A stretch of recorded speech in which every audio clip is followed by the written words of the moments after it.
أهلا بكم. قناة ألمانية تنشر خارطة المغرب كاملة وتجسد بوضوح دعم ألمانيا لمغربية الصحراء. يلا نشوفوا يا إخوان وأخواتي التفاصيل، ولكن قبل ما نبداو كنقول لكم ديروا لايك الفيديو وخليونا الآراء ديالكم في التعليقات وديروا متابعة وفعلوا الجرس باش يوصلكم كل جديد. كيف ما كتشوفوا يا إخوان وأخوات، هاي قناة ألمانية كتنشر خارطة المغرب كاملة بدون خطوط. ها انتم كتشوفوا يا إخوان وأخوات.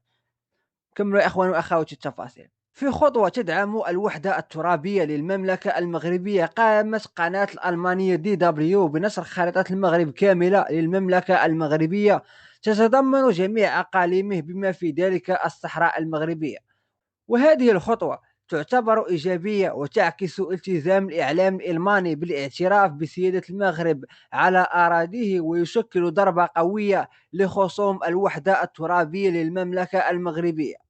وتأتي هذه المبادرة في سياق التحولات الجيوسياسية الأخيرة، حيث تسعى العديد من الدول إلى تعزيز علاقاتها مع المغرب، مما يعكس أهمية المملكة المغربية كحليف استراتيجي في المنطقة. ونشر الخريطة من قبل قناة دي دبليو يعد بمثابة دعم قوي لموقف المغرب في قضيته الوطنية، ويعزز من الوعي الدولي حول أهمية الوحدة الترابية. كيف ما كتشوفوا يا اخوان واخواتي، قناه دي دبليو الالمانيه كتنشر خارطه المغرب كامله وكتصدم الجزائريين. يلا نشوفوا يا اخوان واخواتي الفيديو اللي فيه خارطه المغرب كامله يا اخوان، يلا نشوفوا التفاصيل. ها هو الفيديو يا اخوان واخواتي.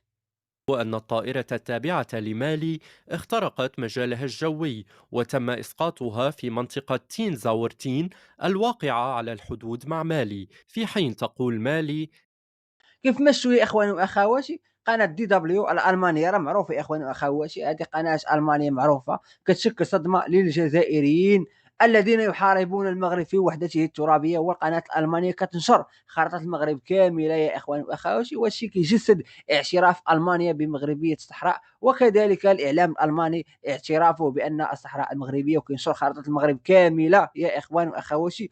كيف مشوا الصورة والخبر وصدمة بوصبع المبردع الجزائري. كنقول لكم يا اخوان ديروا لايك وخليونا الاراء ديالكم في التعليقات، وديروا متابعة وفعلوا الجرس باش يوصلكم كل جديد. وشكرا جزيلا لكم والى اللقاء.